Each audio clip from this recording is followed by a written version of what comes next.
Be Smart viewers, welcome to Guru Gyan, a brand new show where every fortnight industry leaders would share their insights on a management lesson you've either learned or would probably learn.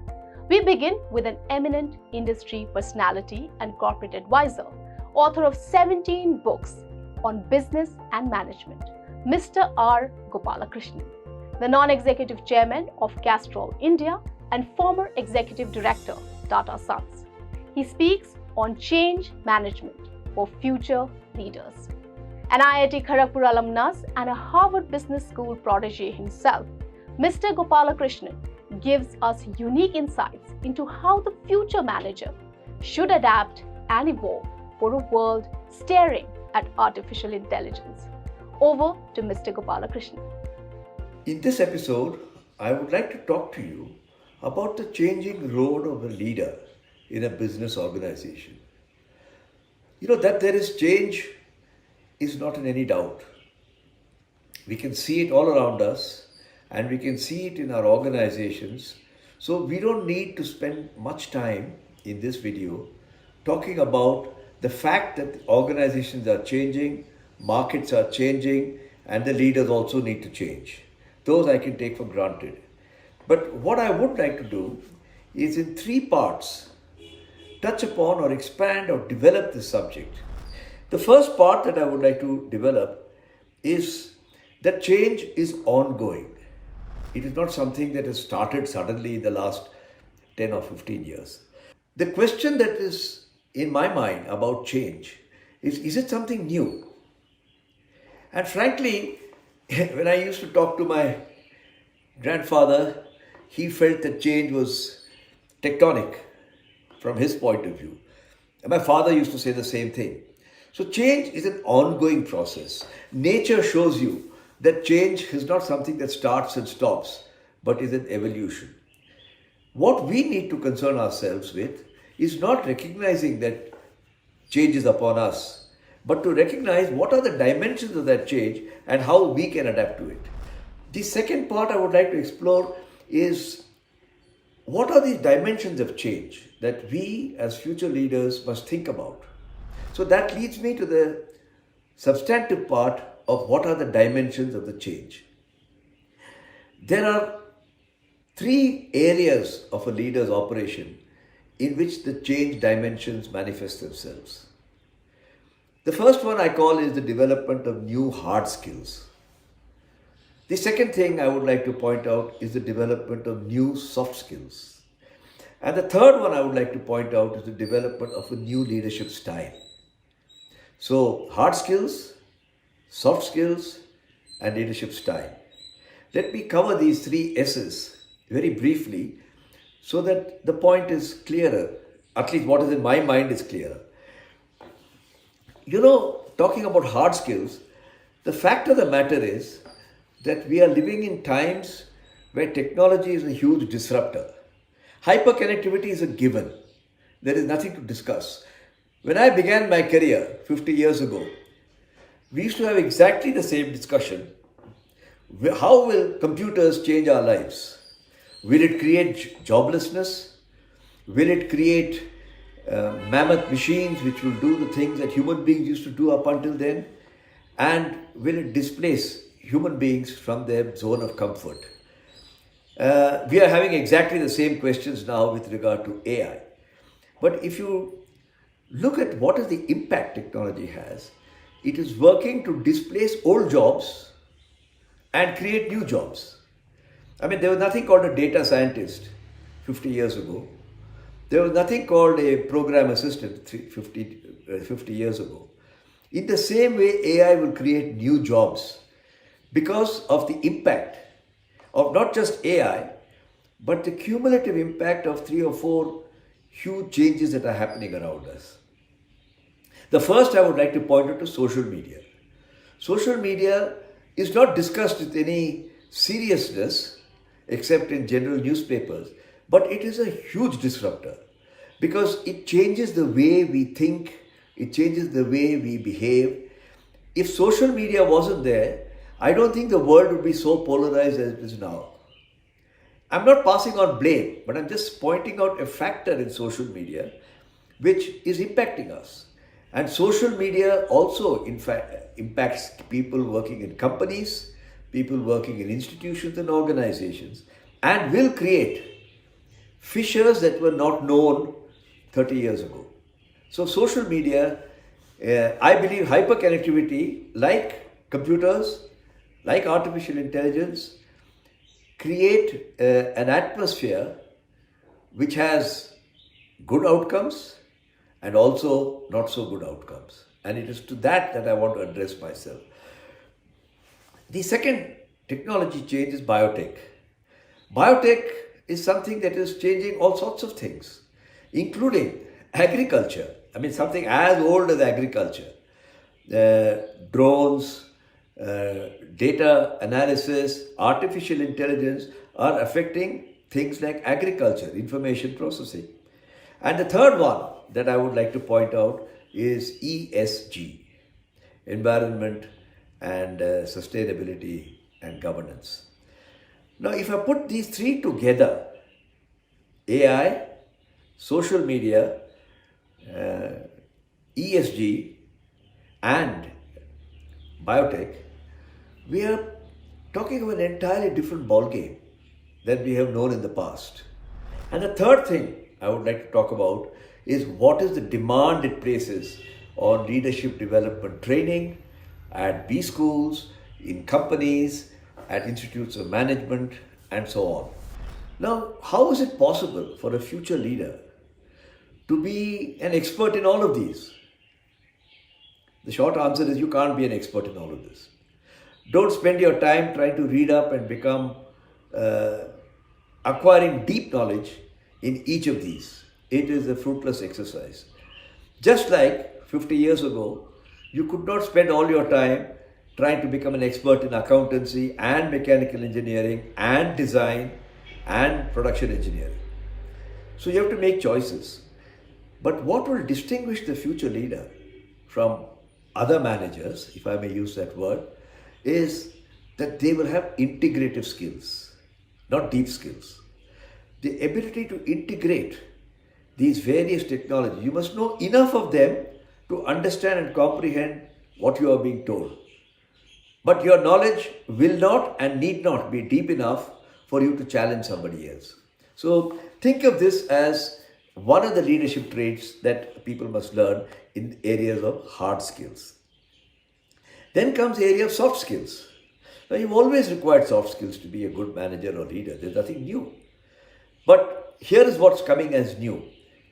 You know, if I go back, say 50, 60 years, managers were supposed to be, and they were trained accordingly, to be highly rational, logical, trying to be quantitative, and work on data. It was a highly left-brained activity. And today, if you meet a person who's in professional training, an engineer or an accountant or a lawyer, he will reflect through his own personality and pedagogy all those attributes of a left-brained, rational individual. Now, what has happened over a period of time is that we have lost sight of the context. So a lot of management books are written as though this is the definitive way to solve a problem. How to become an excellent company. 9 steps to improving quality. Now, the point I'm making is management is a bit like a performing art rather than like a science. You see, you can do physics and repeat the same experiment 100 times, you'll get the same result. In dance, you can repeat the same steps, but you will not get the same outcome. Each time will be different. What is the difference? The difference is that context matters. In a laboratory situation, the context can be made to be identical. In a dance, you can't make the context to be identical. And so it is with management. It's very difficult to create exactly the same context. So the way in which company A implemented a transformation program, and that's a wonderful book, you can write on that, may not be the way it will happen in company B. And we have to understand that unless 3 ends of a triangle are connected, What is the problem? What is the proposed solution? And what's the context in which the solution will be implemented? If that triangle is not completed, then we are not able to take part in a successful performing art. So, in tennis, is it good to have a double-handed backhand or a single-handed backhand? In grass court tennis, is it good to rush up to the net? That was the rule only 40 years ago, 30 years ago. But today the nature of the game has changed. So the context has changed. So the important point I want to stress about soft skills is getting context. And getting context means using the left brain and the right brain simultaneously, not one or the other. And therefore I will summarize this part of soft skills by saying what future leaders must do is to be an astronomer and a geologist. Most of us are trained to be geologists. Imagine, let me take a metaphor. A geologist and an astronomer are told to pick up their bag of tools and they are shot off in a rocket to the moon. And they are given telemetry with which to advise what they found. Now the geologist is likely to land on the moon, step out of his spaceship and open his bag of tools, and what will he do? He'll dig the ground. And he will report back at 50 feet I found that, at 100 feet I found something else, and at 150 feet I found something else. What will the astronomer do? The astronomer will look up at the sky and he'll say, oh my God, what a different view of the sky I get from here. And he may be able to see the earth. And he may say, how does the earth look from the moon? So what is the difference between the way both of them are reporting with their skills? The geologist has been trained to find out what is in this. And so he digs into it. The astronomer has been trained to think, what is this a part of? And therefore he looks at the context and the totality. And future leaders will certainly need to be a bit of geologist and a bit of astronomer. And depending on the situation, they'll have to play out those roles. So that sort of captures in my mind what I mean by soft skills. And the last point I want to make about the future leader, having covered hard skills and soft skills, is leadership style. Now, leadership style is a very ambiguous statement because you can have successful leaders who are soft-spoken, successful leaders who are driving and clear-headed and blue eyes and square jaws. So all sorts of styles work. But if I look at the future leader, his leader will have a she orientation. What do I mean by she? Firstly, it gives it a bit of a feminist image, which is quite welcome, frankly, because the he image of the driving, suffer no nonsense leader is slowly changing. I think in 25 years, you'll find a different breed of leaders with a different style. She, for me, stands for sustainable, H stands for humane, and E stands for enlightened. The world desperately needs she leaders, by the way, in politics, in governance, in companies, everywhere. I use the word sustainable to mean something that can be continued for a long time, giving the company a long life. I need humane to mean looking after people and being compassionate. And that doesn't mean you're a softy. What it means is that you may take your decisions with a great deal of decisiveness, even ruthless ones, but you implement them with a great deal of compassion and humanity. And E stands for enlightened, which means you're concerned not only with the shareholder and his returns, but also about what's happening to all other stakeholders, like the community, like your employees, like your vendors. You look at what's happening in the Hollywood strike. You look at what Disney is going through. You look at what the UAW is doing in the United States, and the point becomes so clear that we don't have enough she-ness, and it's still too much of a he-ness in the way people operate.